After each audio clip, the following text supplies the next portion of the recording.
Good day, guys, and welcome back to your FPL English Aussie.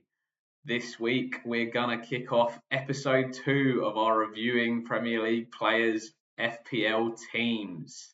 We've got for you this week Mo Salah's FPL team, and what a game week it has been for Mo. He's actually managed to get 77 points this game week.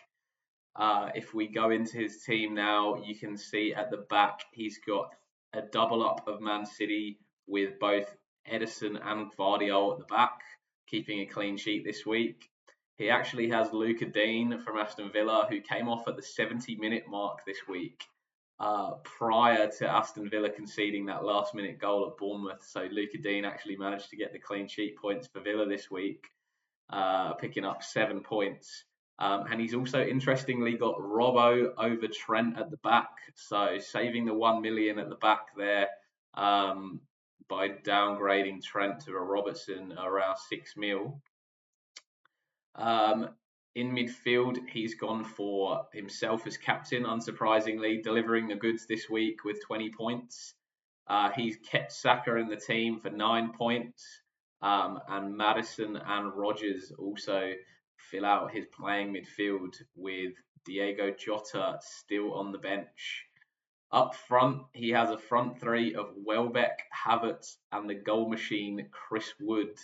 Interestingly, Salah's chosen to go without Haaland in his FPL team, and has managed to do well regardless. On the bench, Saliba, Ben Johnson, and Diego Jota. Saliba, obviously, coming back from that red card in previous weeks, wasn't available to play against Liverpool, but will be back for the Newcastle game this week.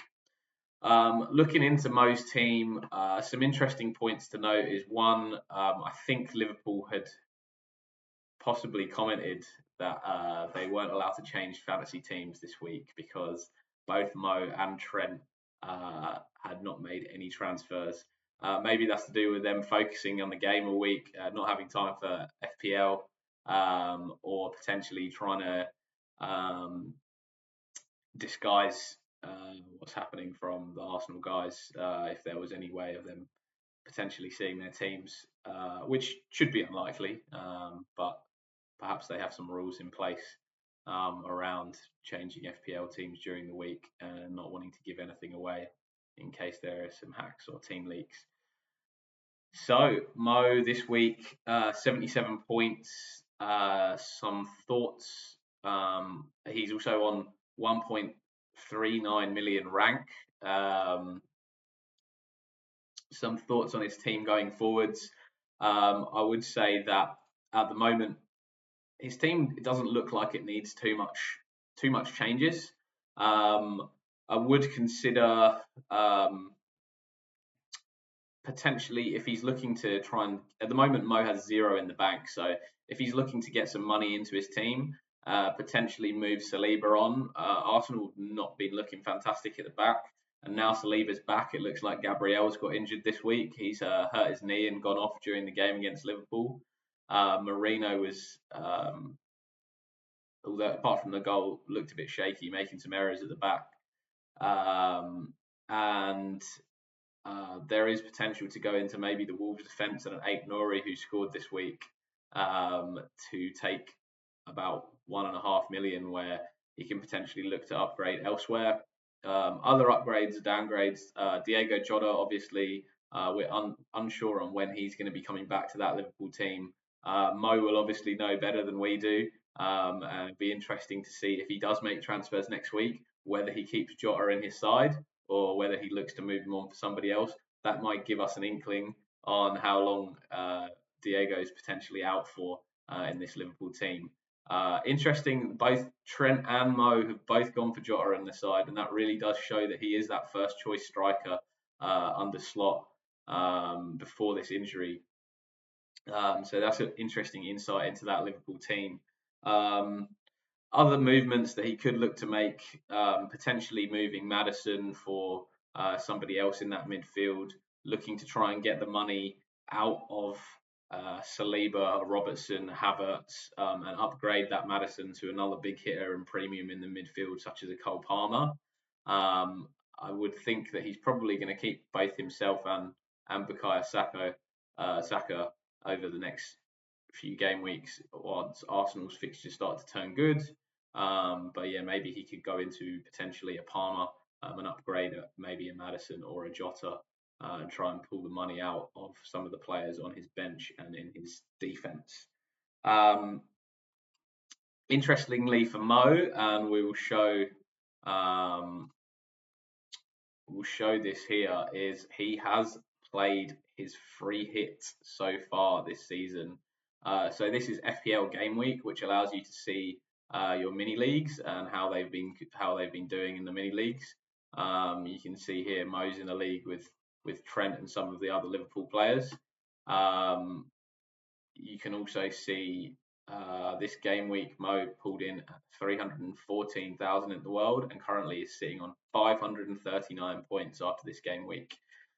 He has 100.6 team value and 0 in the bank, with no now one transfer saved after rolling this week, having made no transfers. So he doesn't have a lot of options. He can't be moving players in and out at the moment. He's only got one free transfer saved. It looks like probably the best option for Mo this week would be to roll and try and save up those transfers to potentially look towards game week 12 or 13 to be making some big changes into the team to hit up those Chelsea big fixture runs and Arsenal big fixture runs. Looking back on Mo's team, he has used his free hit, and we can see if we look back into game week 5, he did play his free hit here, scoring 62 points in the game week. If he had gone for potentially one of the earlier game weeks as a free hit, he might have been able to sneak in with Cole Palmer in their game week against Wolves, or potentially Haaland in one of the game weeks where he managed to get some big points. Another interesting thing to note about Mo is in game week 2, I think he did likely want to wildcard, however, didn't click the wildcard link and managed to miss out on a big points haul with minus 36 points. Oh dear, Mo. Big mistake to make there. He is, however, still up there, still performing well. He's had some really good game weeks over the past few game weeks. Since game week 5 free hitting, he's had over 50 points in every game week, which hasn't been the case for all managers lately. So Mo has performed pretty well and should be happy with his performance so far. That's all from our Mo Salah review this week. If you are interested in seeing any other players reviewed in the future, please leave a comment. Let us know who you'd like to review. If you would like your own fantasy team reviewed, do leave some comments below and try and get in touch. I may potentially be doing a new series coming up where I will review some of the subscribers' fantasy teams and give my advice on what I would look for you guys to do going forwards. Perhaps like a 3 to 4 game week view, and when I would advise using your chips going forwards. So let us know what your thoughts are. Comment below if you've got any thoughts on what you think Mo should do in his team, if you've got any advice for him going forwards, or if there's anybody else you're looking to see. Thanks again, guys. Appreciate it. Have a good week.